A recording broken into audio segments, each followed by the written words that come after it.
up past Angler's Rest, so it's quite high up, but at the moment it's potential to impact the school camp up there, but at the moment it's just moving around a little bit on the southern edge, and we're trying to get bulldozers around that. At the moment it's very thick forest, we can't even bomb it with the bombers we've got because the forest is so thick the retardant won't actually reach the ground, so we've got the bulldozers in there trying to get around that. The rest of it's not too bad. We might just move down the next one at Bindi one. Yep. So Jared sort of got his handle on all those. You might just want to touch.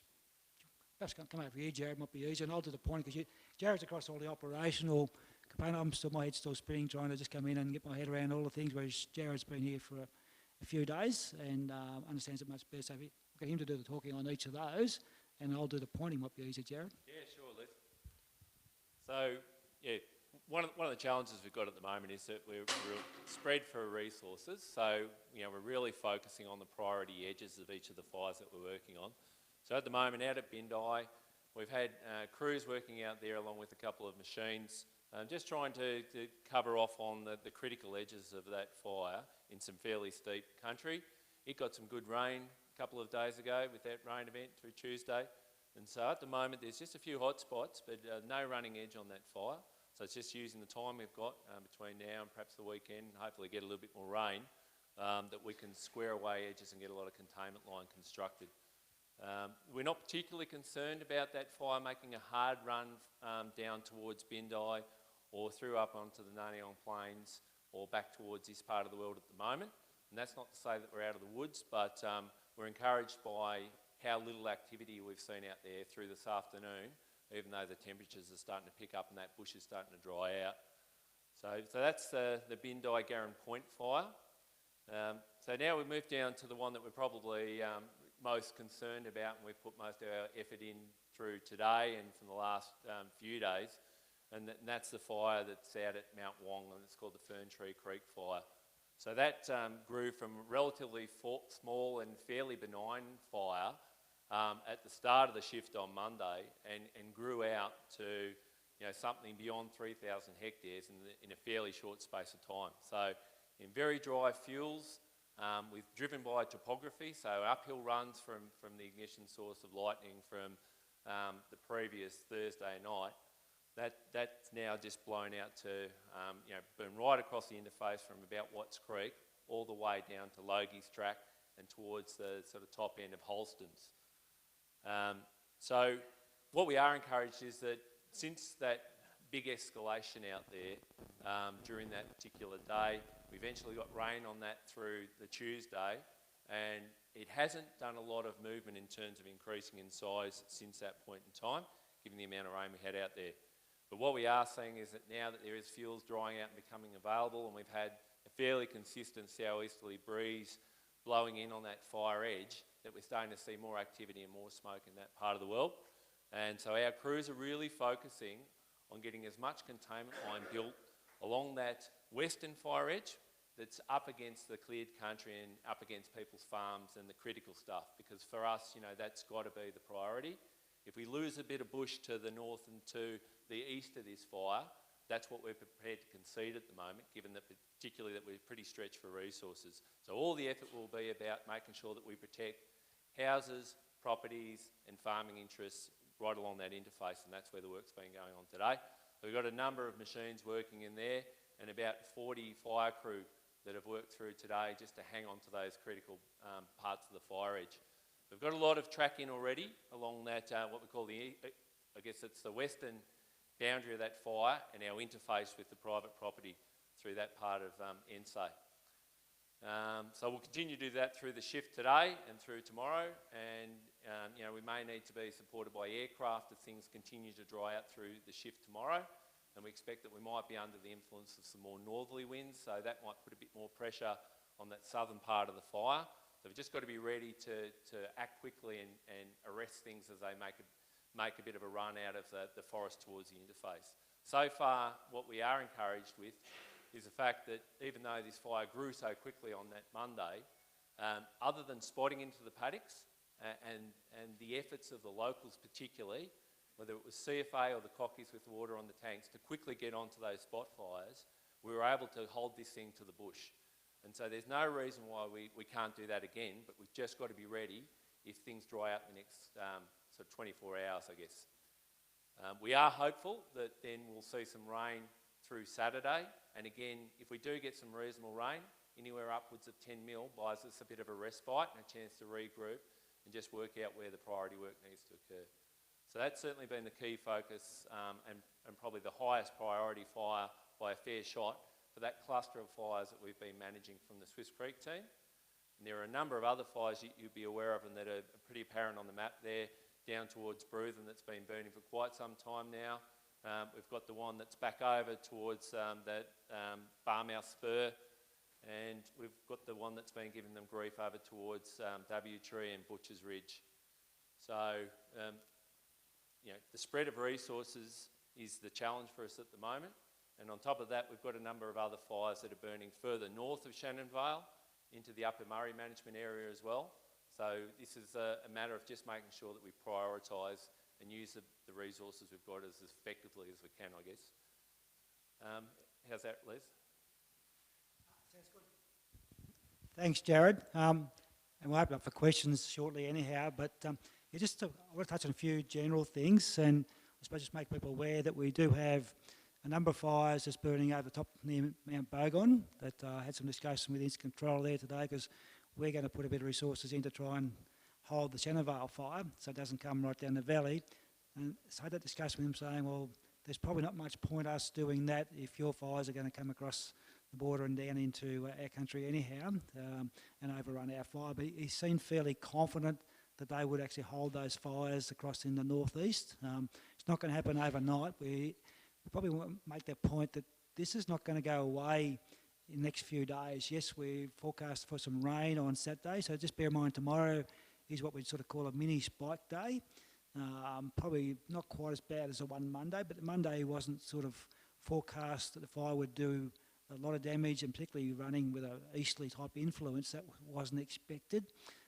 So we had some unexpected fire behaviour Monday. Some of you people have been around a lot longer than I have, and we'd normally expect the fires to do runs from northwest and sort of westerly type influence, but very rare. I've been playing this space for over 40 years, and not very often we see stuff run with those easterlies, and it just probably goes to show how dry the bush actually is. We've got fires running hard and spotting long distance with southeasterly winds, so we've probably got to change a lot of our thinking a lot about what we did in the past. Probably may not work anymore. That level of confidence we used to have, particularly on west sides of fires, was never much an issue for us at all. But we're changing. Our bush is really changing, and we've got supposed to be geared up for fires coming from any direction. So probably a point to everybody here that once upon a time we were sort of only worried about fires coming in from the north of your property or the west. The way we are at the moment, you've got to be thinking fires could come from any direction. So I really implore people to make sure you've got your properties cleaned up.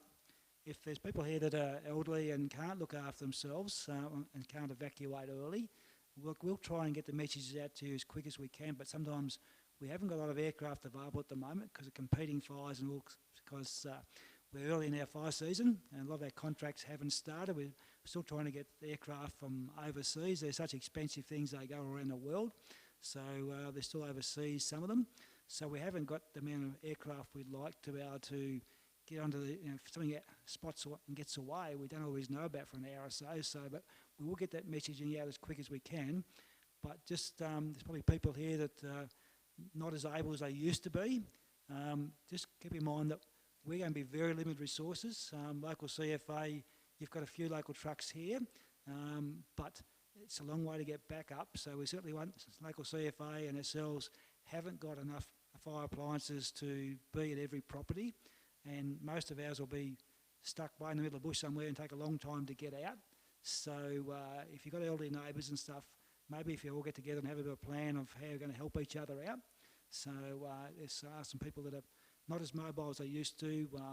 Have we got some younger neighbours around that can keep an eye on them and look after them if we do need to evacuate? So my philosophy is we I prefer not to try and evacuate people unless we've got a fair bit of notice. My experience in the past has been, if you're going to evacuate, you need to evacuate quite early. If you wait till the fire's nearly upon you and then start to try and evacuate, it gets very smoky, the roads get blocked, and generally the reason we have to get out, it's only when it's really windy, when it does that, and when it's really windy we start to get trees and limbs blowing across roads and even potentially blocking roads, and all of a sudden you're on the road and you've got a fire right behind you and you can't get through, so it can be quite dangerous. So if we're going to do evacuations, my philosophy is instant control. We'll probably try and plan at least 24 hours out. So we'll give us enough notice to try and get people out. But certainly most times you are going to be on your own on day one. So it's really important you've got a plan. And if you're going to leave, you need to get out quite early to a safe location. But we'll try and look after each other. And that's, I guess, the good thing. I live in a small community, and I know everybody in my street. Half the other people I talk to in the bigger towns don't even know their neighbours. So that's the advantage of living in small communities. We all know each other, and who's likely to need some help. And I guess that's the good thing about country spirit. We do actually go and help our neighbours, whereas some of the bigger places I've been involved with the years, they don't even know the neighbours, don't even talk to them, and there's no community spirit. So that's a good thing we have. Coming bush, you certainly have that. So it's up to us, I suppose, a fair degree to look after ourselves and our small communities. So going forward, we're not overly hopeful that we're going to contain these fires in the near future. We sort of a process where we hope for the best but sort of plan for the worst. We're hoping to get lots of rain on the weekend, but fair chance we won't. We'll get some rain, they're pretty confident, on Saturday, and Sunday we might get some skiffy showers and stuff. But it's not certainly enough to put these fires out. It might hopefully buy us enough time to get some tracks in and set up next week for some back-burning operations. So hopefully next week conditions are right, and we'll get time to get those back burns in. But our confidence levels aren't that high, the way the bush is actually behaving and drying out, because it's so dry underneath. 10 or 20 mils get soaked up pretty quick, and particularly on northerly and westerly aspects, and the fires could start to run fairly quickly. So probably the message would be is don't be surprised if these things are still going in a couple of months' time. There's potentially a long haul. So it's one of the issues we do have when we've got fires on our back doorstep for long periods of time. It actually just helps. It doesn't help much. It's actually a real thing. Is our stress levels build up over time because we're not sleeping as well. We're worried about things. So it's something that we'll try and have meetings as required. We'll get community newsletters out and try and keep us informed as much as we can. So we've got public information people here. That's what they do, and do a great job of keeping you informed. So we'll do our best to keep you informed as much as we can. But probably the key message is it's not going to go away in a hurry. And as we go into summer, we haven't even started summer yet. There's still a green tinge out in the paddocks, but that's going to dry off fairly quickly too, I think, the way it's going. So we're in for a bit of a long haul. So might open up for questions anybody actually has.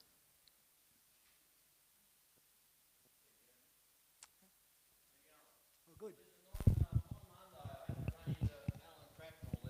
By just sheer luck, we went over to the rec reserve, and he informed us of the fire that they're worried about. Your main concern on Monday was the Sterling fire, right? So anyway, I got home and got a bit of stuff organised and one thing and another. Anyway, I made a few phone calls.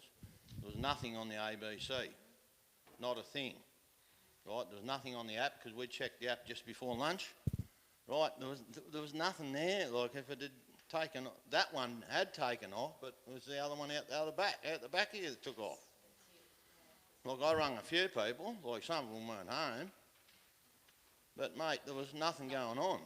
No planes, no inspections, like zilch.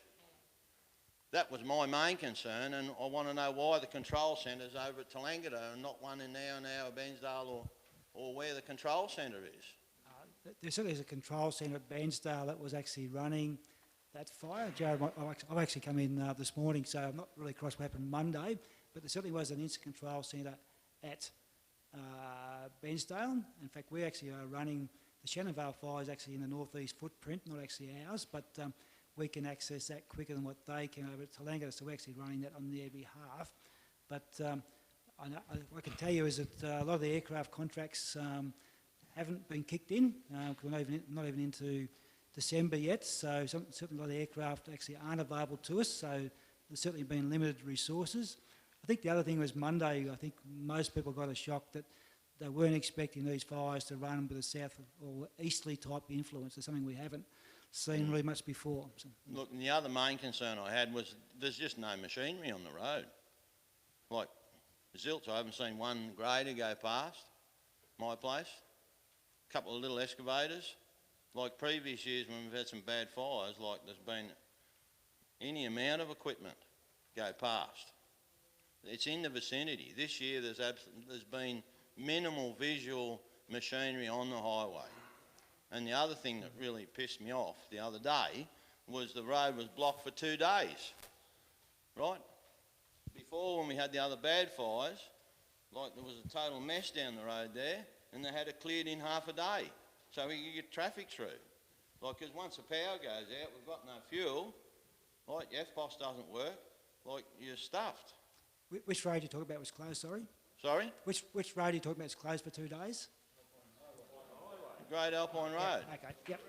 So, the road actually, the fire actually crossed the Alpine Road, and one of the things that we won't do is actually open them up until they're actually safe for people to go through. There's a couple of things to think about, and one of my issues as an incident controller was that if I reopen a road and it's not safe, and we allow people to go through there, and there's a few main issues. One is that there's trees burning on the road. If a tree comes down and cleans somebody up, I'm actually responsible for them, so I'm the one who has to go in front of the car and explain why I actually opened the road when it wasn't safe. So we won't actually open them until we consider it safe. And the other one is that if a lot of the infrastructure has burnt away, signs and things like that, we're actually warning people that speed limits and things like that. Again, if they're not there and we've got people coming through that aren't familiar with the roads, that's the thing, you guys know the roads, but once they're open, they're pretty much open to anybody who's not a local, doesn't know the roads, and starts driving normal conditions, and all of a sudden they go around a corner too fast and they're over the edge. Again, we actually are responsible for that. So the road wasn't open. There was still active fire there for some time, and then it wasn't open until Vic Roads, it's actually Vic Roads managed roads that actually were able to get there and inspect us. We won't let them in there until we think it's safe for them to go in there, and then once it is safe, they go in and they have to make those assessments and then get the machine in to actually knock down any trees that actually are unsafe. So that was opened up again last night. But yeah, so we're not going to open up until we think it's actually safe for people to come through. I come to the roadblock at Ramrod last night when it opened. The cop there was trying to get a hold of Control Centre to see what was going on, and nothing was told to him. It was only the blokes on the ground down there that come and sort of opened it. You know, why isn't the information getting through to the actual people on the ground? Well, I actually thought it may have been, but you know, I wasn't there, I wasn't involved with that, but I know there was discussions with Vic Roads. The Vic Roads inspectors were...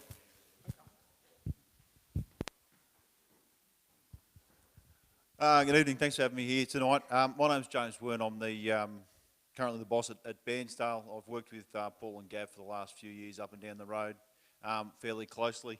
With the road being opened, so what happens is a decision will be made that, yep, this road can be opened. What has to happen then is my guys who run the traffic management points have to get a document signed by the incident controller to say this road is open. So my police officer's communication is with the police station. Then the police station contacts the ICC at Bairnsdale. We have to get that signed off to open the road. Then that has to go back through. I know it's convoluted and it's long, but that's why that lag happened, that everyone knew the road was opened, but we needed to get it officially signed off.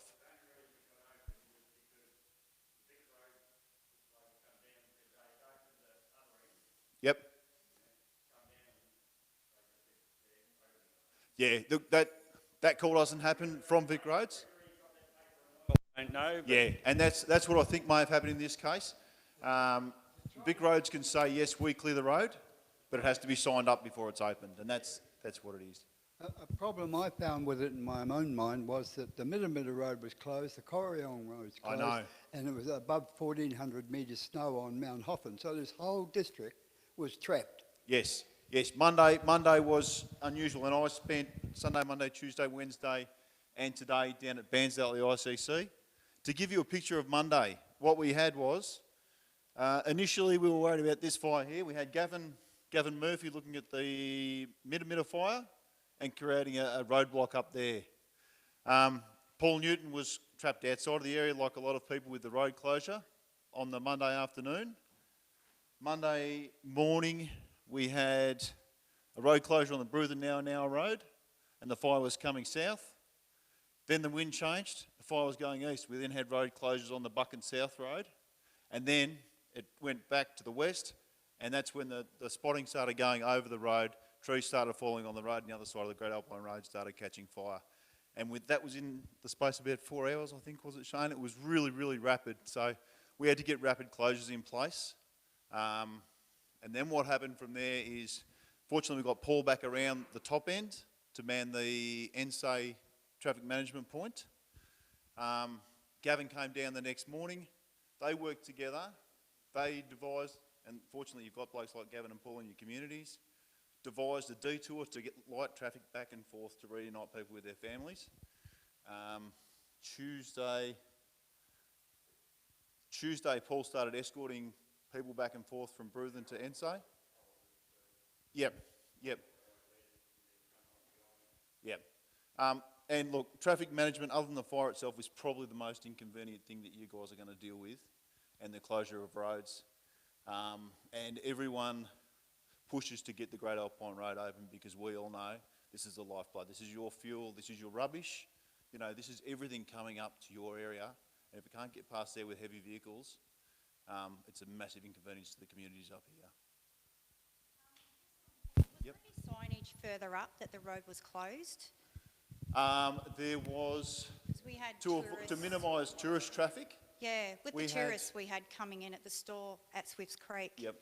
Just not knowing anything. Okay, so what we had over the other side as far as Harriettville, we had the gantries and signage over there warning the bushfires in the area, roads may be closed.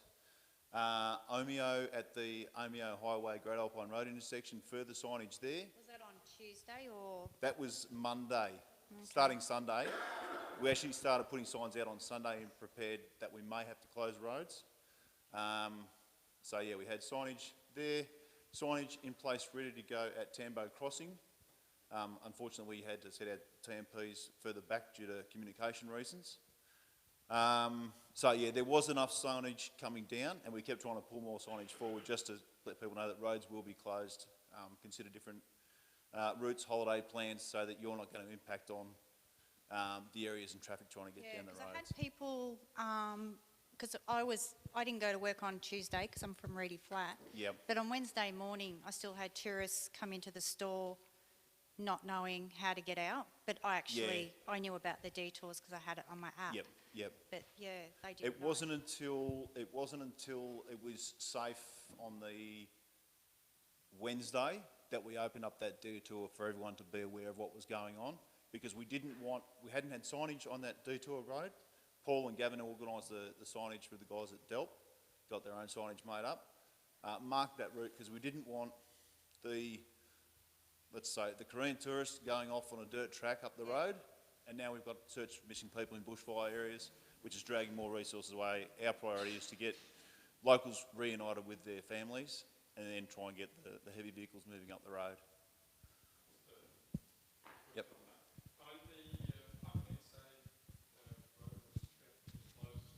It was for a short period of time. The Glenape Road is still closed, if that's what the one, or further south. Ensay Buchan, yeah. Okay. That's Now, the question there is, I had to drop 2 kids off at school, yes, right, and my wife and another sick kid was on the other side of that, and Yes. so like just plonked there in the middle of the road, Yep. With no notification to anybody. yep, So of course, you're left like you just ignore it. Yes. Right, and then there's like lots of traffic going past it, and I don't know whether anybody actually, pays attention to it once there's a lot of traffic going past it, or what's Look, the... the thing with, and a lot of the tracks, and I know that the Buck and Ensay Road is not necessarily a track, it's a major arterial, is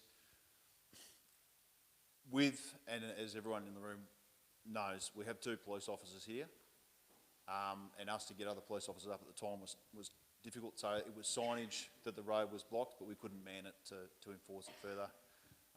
Those blockages, I think, were put in place by Forest Fire and DELP, just to make it safe so they could get in and access and tracks and try and But of course, we're build living lines. behind that area. Yes. So what's that actually mean for us? What's that mean for you? What that means is that if you're not getting the messages, then we need to look at how we're getting the messages out to you. And Yep. do we still have the right to go home and that sort of thing? Yeah, if it's not, look, the roads, and would have seen on the TMP at Ensay and the TMP at Bruthen that it was no access, emergency vehicles open. We have different classifications of road closures, so it goes from no access all the way down to D and then open roads. And it's to allow emergency services and other contractors working to clear roads and that sort of stuff. So,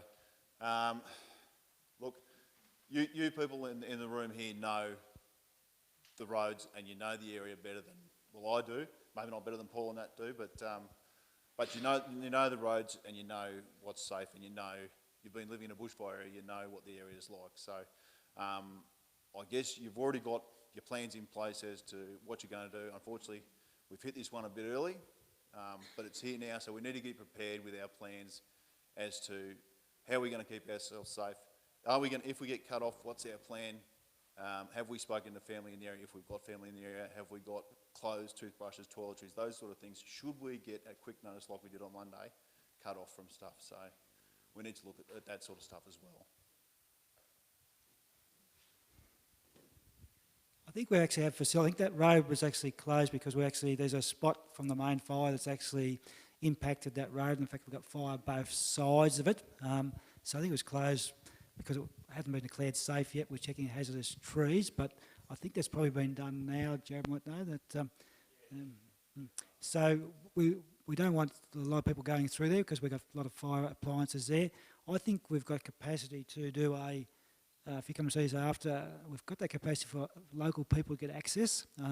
We don't want it open to the public because there's too much traffic and stuff, but I can't see why we can't. I think we should get some sort of tag we could actually issue you that's a local person that allows you to get access to your property. I think we've still got capacity to do that. So if you come and see me after the meeting, we'll see what we can organise.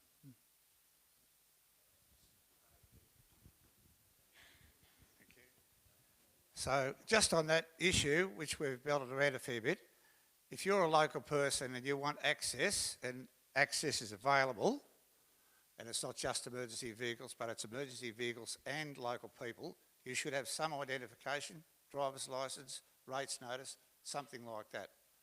But the safety of the community is the most important thing.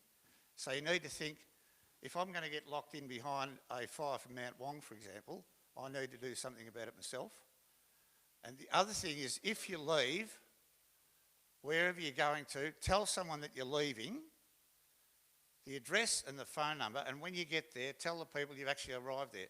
So the main thing for police and emergency services and DELP, everyone, is we can account for you. So if you go behind a closed sign and say, get stuffed, I couldn't give a stuff, I'm just going to do it, then we can't account for you. So make sure, whatever you do, if you leave, we can account for you. So, right, on that, if there's general questions, ask them, but the number of people here from the various agencies, if you have a specific question, feel free to talk to any of them, Les or Jared or Shane or Aaron Worcester from the CFA there. You've got a couple of local fire captains. So pick out the people. If you want a specific question answered, go and see them. But is there any more general questions? Just nominate your agency you want to answer.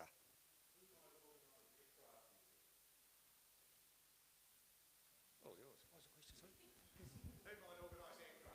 yours. So we organise aircraft. It's part of what we do. We have set up at the moment where, because we have limited aircraft, it's all being coordinated out of Bairnsdale. So if we want aircraft, we request it through Bairnsdale. At the moment, we've got 4 fixed-wing bombers, 1 helitac, and I think 2 light helicopters virtually servicing the whole of East Gippsland. So it's actually up to us now, people on the ground. If they actually request helicopters, we'll put a request in. And today we tried to get some requests in and couldn't get them all filled because we just haven't got enough aircraft available in the state. So we're still waiting for stuff to come back overseas. We've still got stuff up in New South Wales and Queensland as well that hopefully we've freed up shortly that can come down here. But we are quite limited with aircraft. But it's up to the incident control team to organise it.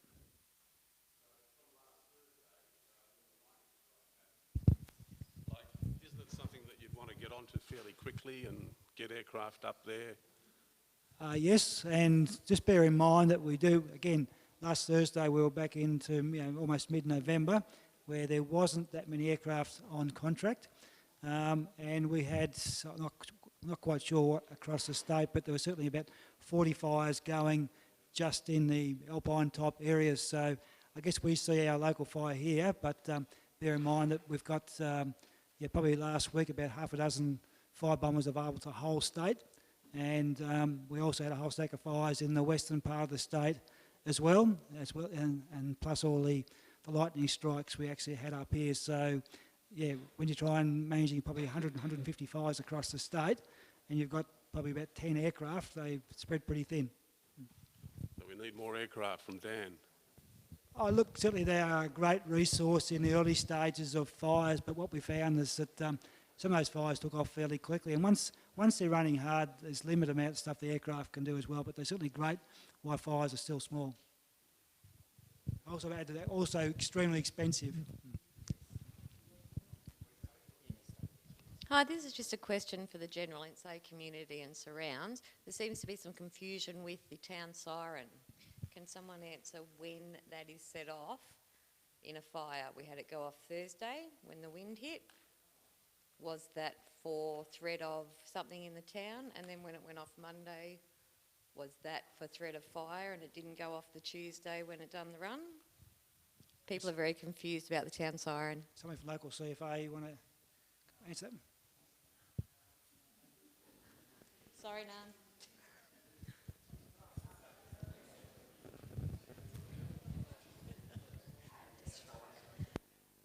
Yeah, good evening. I'm Aaron. I'm actually the duty officer for CFA across this district at the moment. The sirens on the brigades in this area are there to notify the volunteer members of a fire call. They're not actually set up in this state or in this area as a community warning siren. Certainly for the community, if you hear them, it's a really good a good prompt to go and have a look at your apps and see what is happening in the area, but they're certainly not set up as a community warning siren. The community sirens, there are only a few set up in the state at this point, and they run for about 5 minutes or more to notify the community, and they're actually a slightly different setup. So all of the ones through Gippsland here at the moment are just to notify the volunteers to respond, but a really good trigger to have a look at your app and to see what's happening locally.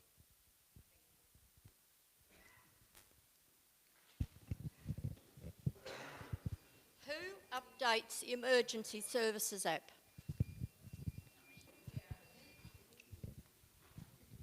Probably us, I think. So it's probably what we do. Do we coordinate that, Beck, or not? The emergency services app, do we update that?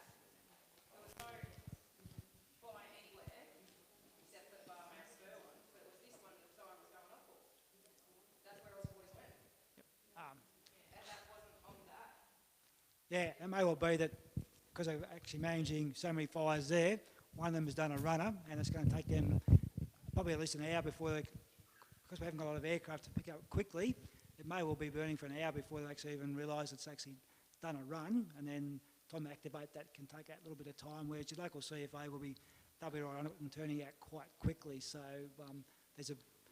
often our local CFA are well ahead of the game, so they'll respond a lot quicker than what the app will. The only thing on that is the interaction of the app with how we page our volunteer fire brigades to an incident. So that siren will go off every time that the Ensay brigade is, paged to an incident. And that may not be an incident that's directly near here, because they might be paged as a support brigade to another incident or a bit further afield. So it's not always going to be directly near here. When an incident is generated in our internal systems by a 000 call, usually a little icon will pop up on the app and it will say usually perhaps what type of fire it is if we know that then. It might say like one crew responding or one truck responding. And then if there's a threat to community or something specific that we think you need to know, an information message will be overlaid on top of that. So usually at the initial stages you'll only just get a little icon saying something's going on and we're sending people to it. There's no icons in there, and it was lagging big time with notifications for our area.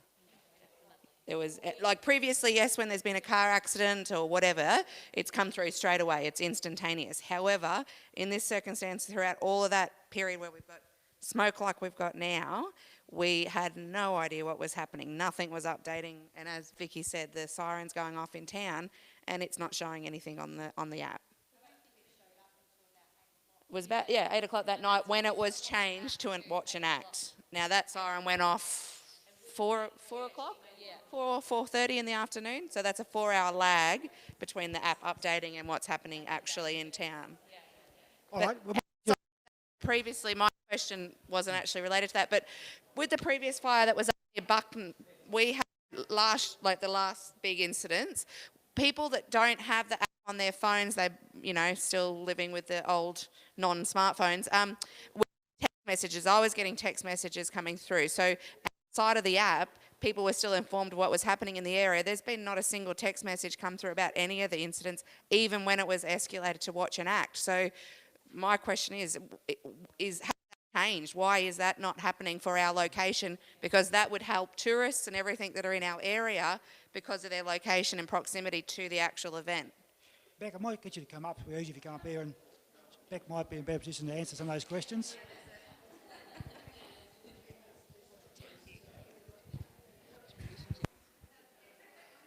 All right, thanks. So the question was about when incidents are developing and information is being pushed out on the Vic Emergency app. That might be advice message, watch and act, or an emergency warning, doesn't matter. How come sometimes there are text messages sent and how come sometimes they're not? Because it's a pretty valuable tool. That's the gist of it, right? Yeah.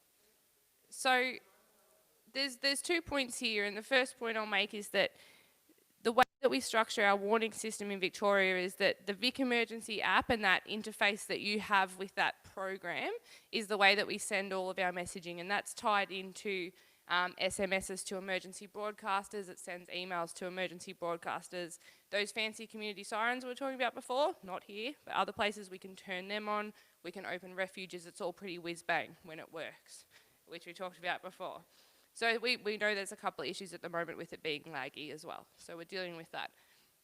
The text messages are kind of like community meetings and radio interviews and all of the other stuff that we do to let you guys know that something's happening that you need to be aware of. So they're considered a tool that we can use in addition to the Vic emergency warnings.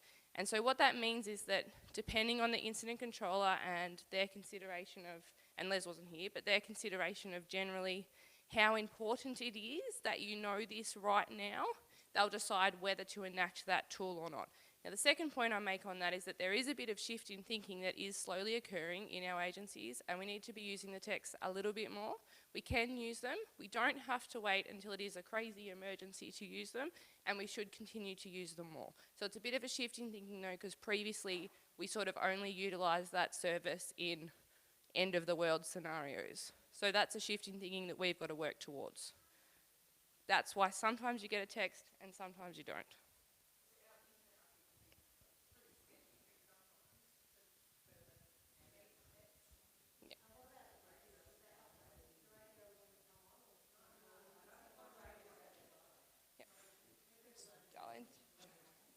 finish that one? Do you want me to do the radio one? Yeah, just briefly on the radio one as well. So, as I said, the text message thing is that it depends on the local knowledge and who's running the show. So if it's being run sort of with local people, which is what we always aim for, they'll be able to tell us in public information that we need to send a text because you guys don't have great, coverage or internet all the time. So that's really that point, and we're working on it. The question about the radio, I'll answer. I don't know, I wasn't here. Radio, our Vic emergency warnings are sent to radios by email and text when they're at Watch and Act level and above. For emergency warnings, the SUS, that signal and the sound that you hear is implemented, and ABC as the emergency broadcaster have to read that verbatim every 15 minutes or some other time as agreed. That's right, so they don't get anything different. You won't hear advice messages read out on the radio unless they particularly want to. And the only thing that they're mandated to read verbatim is the emergency warnings.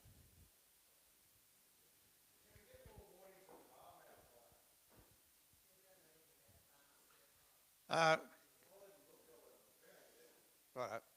Well, there's a responsibility on everyone, and I think we've flogged that fairly well. It's a dynamic situation. Say, for example, you watch the news, WIN TV, you listen to the radio. The sort of information you get may or may not be correct and may or may not be timely. The first thing is, at the community level, look out your window. Use your initiative, talk to each other on the phone.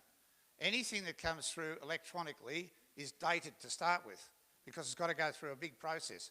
But use your friends, neighbours and around the area and look out the window and say to yourself, this is what's happening. And recognise the sort of work you've done at home around your properties, which is excellent. Some properties are more excellent than others, but give yourself credit for what you've done. You're helping you and you're helping your next door neighbours and your community. Yes, please.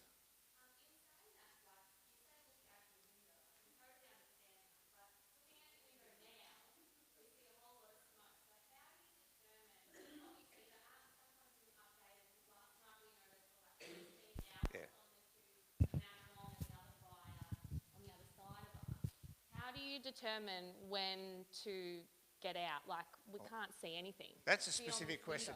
Come outside, we'll have a chat after so we don't hold the meeting up. But you've got eyes and ears and you've got sensibilities and you know what's going on. There's no fire out there. Look at the smoke, for example. But we'll waste time talking to you after if you like. But let's go back to the... let's go back to the fact of what you do. I'm prepared to talk to you specifically after and talk about fire in your specific case. Happy to do that. Didn't mean to say waste time. I'll spend time. Right? Piece of cake. Is there any other specific questions that the group here can answer?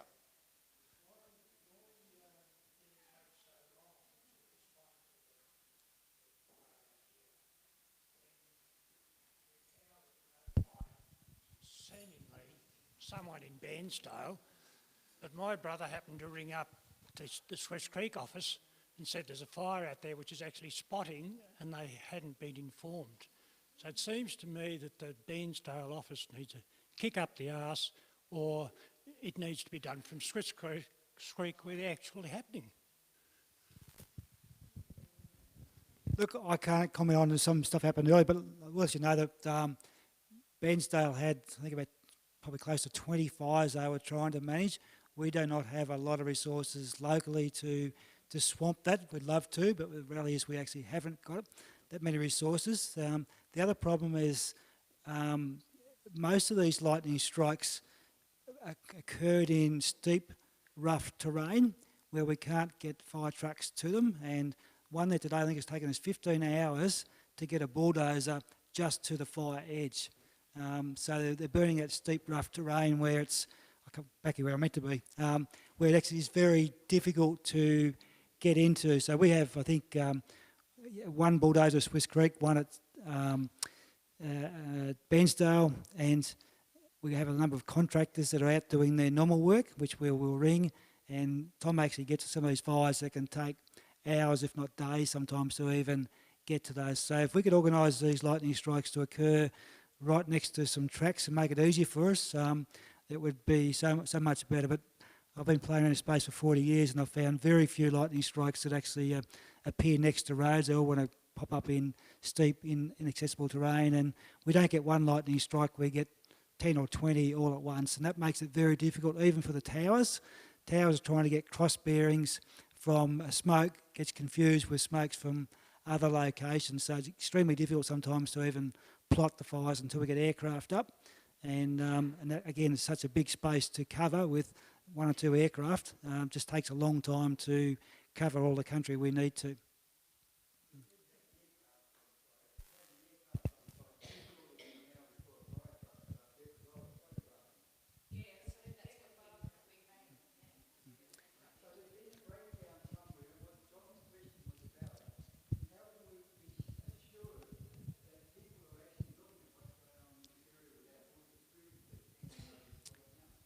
Well, I guess the reality that will never happen as much as we'd like it to happen. When you get 20 fires pop up overnight or one afternoon, we do not have those resources to deal with 20 or 30 fires all at once. So we can only dispatch the resources we've got, and what we'll generally try and do is dispatch those to the areas we think are going to impact on private property. And certainly the one out there where the initial thoughts were it probably wouldn't have impacted private property because normally fires run to the south and the east. That's our tradition. Those fires actually ran hard with easterly influence, which is extremely rare that actually happens. So we'll be putting our priority into areas that we think are going to be impacted the most, or it's going to impact our communities. And just bear in mind that we've still got there's about eight fires, serious fires burning in this area. That not just this patch here, right through towards Orbost Way. So it's pretty serious fires going on. So it's not just your little communities impacted; it's right across the board. And so that's just the reality of when we get so many lightning strikes at once. We'll never have the resources to be able to hit them all at once, unfortunately.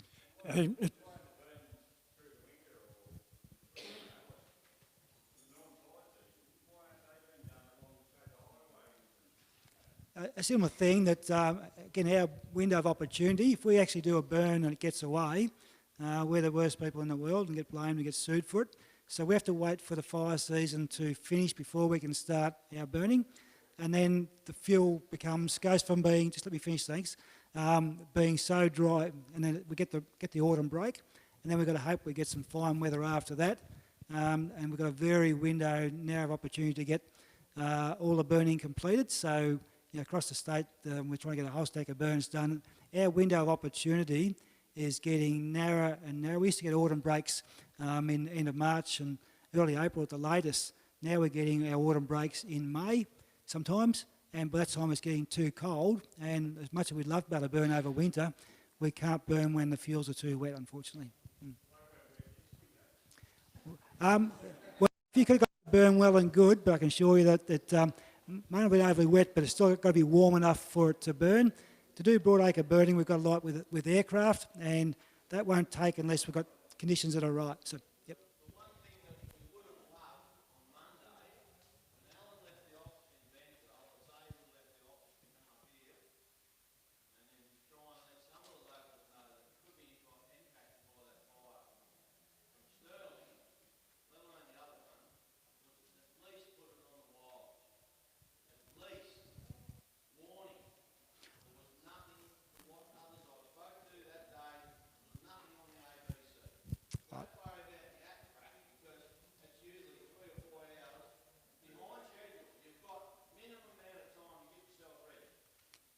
I can't answer what happened Monday, so look, I'll let it go because I can't deal with it. So.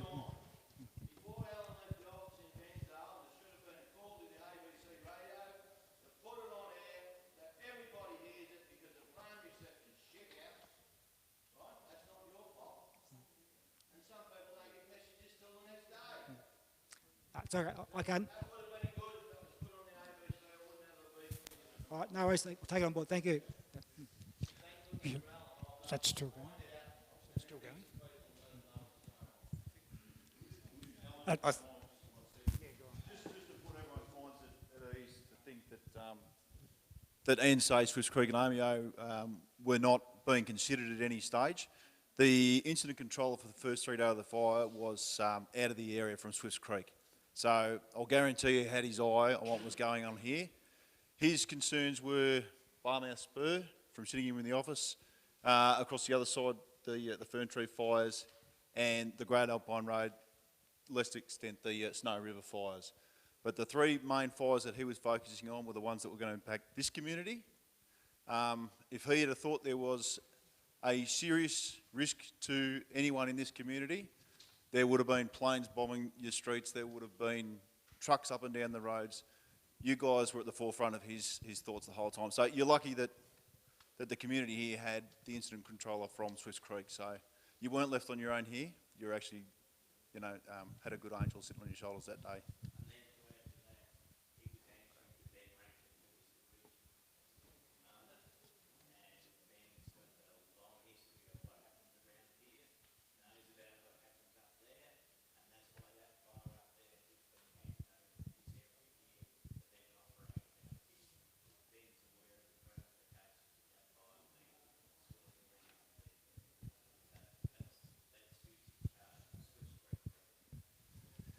Well, to wind up, go on, John. It just seems there's an inherent problem that people aren't getting messages. In this case, this fire over here, the tower was notifying seemingly Bairnsdale, must have been out having cafe lattes or something, could say couldn't contact Swiss Creek or wouldn't contact Swiss Creek. So my brother rang Swiss Creek and said, hey, you got a fire spotting out here? Oh, really? Didn't know anything about it. Yet, yeah, and yet the tower had been notifying seemingly Bairnsdale. You know, the communications are crap somehow. You know, what is wrong?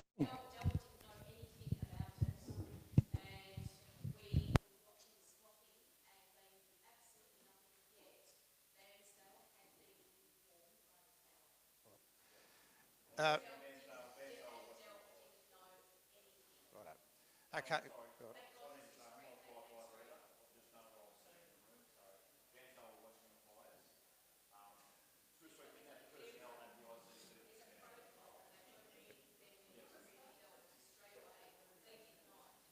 Okay, I think specifically in that one, talk to Beck and give her the details, and we'll move that up the tree. Now, before we finish, Graham Simons, who's the CFA Group Officer for the ABO Group, would like to say a few words.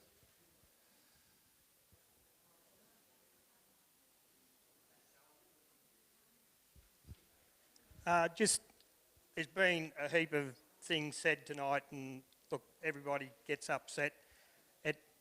It's happened, it's gone, it keeps going from, you know, we can go back to about 1836 and I reckon the same thing happened. So what I'm really here is if anybody in the community sees smoke and flames the most important thing, which would have happened with this Mount Wong fire, ring 000, right? Because 000 then gets Ensay, Swiss Creek and Omeo brigades alerted. Bruthen if the road's not closed, so there's always 3 brigades that'll get alerted. Now, within the Omeo group, Ensay has 1 truck, 1 slip-on. Swiss Creek has 1 truck. Omeo has, we won't tell you how many trucks Omeo has, sorry. We have some trucks spread out, but we have a truck, a slip-on, and a vehicle at Kabungra and 1 at Bundar.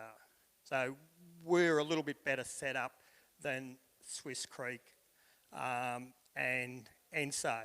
But what I really want to thank is the people that really put their life on the line. When you see the pictures, and these guys went into that to protect the private. Now, we've got, you know, beefs about alerts and all the rest of it, but, you know, we've got the Nanas, there's a heap of people here that looked at that and didn't back off. Now, that takes a lot of guts. Now, they could have, I reckon Nana should have turned around and went back home and thought, this is too big, because it went from Logie's Road right round to Watts Creek Road, and you guys that live in that area would have seen it. And of a night time, it looked terrific. We went back the next morning and we've looked around and we've gone, where was the fire? Yeah, it was a completely different landscape. We were fortunate that it stopped at the private on the fence line, and the spotting that was into the paddock for approximately an hour and a half. The crews, either in private vehicles, the few CFA vehicles that were there, did a magnificent job. Now we've got to have a talk to our chief, because he reckons we've got too many vehicles and we don't want people on the fire line. If that had have happened, you guys would have been in a lot of trouble. So from the OMEO group, for the people that turned up, I thank you, because without that involvement, it would have been a different outcome. And I believe that wholeheartedly. When you have a look at where some of the spots were, we probably wouldn't be meeting in this hall. So just be aware of that. And the other things, we just need to make sure the stuff that people have said, get it to the people so it goes up the chain. And I'll guarantee you, if I stand in front of you again in another 2 or 3 years, we'll be talking about the same things. So thank you very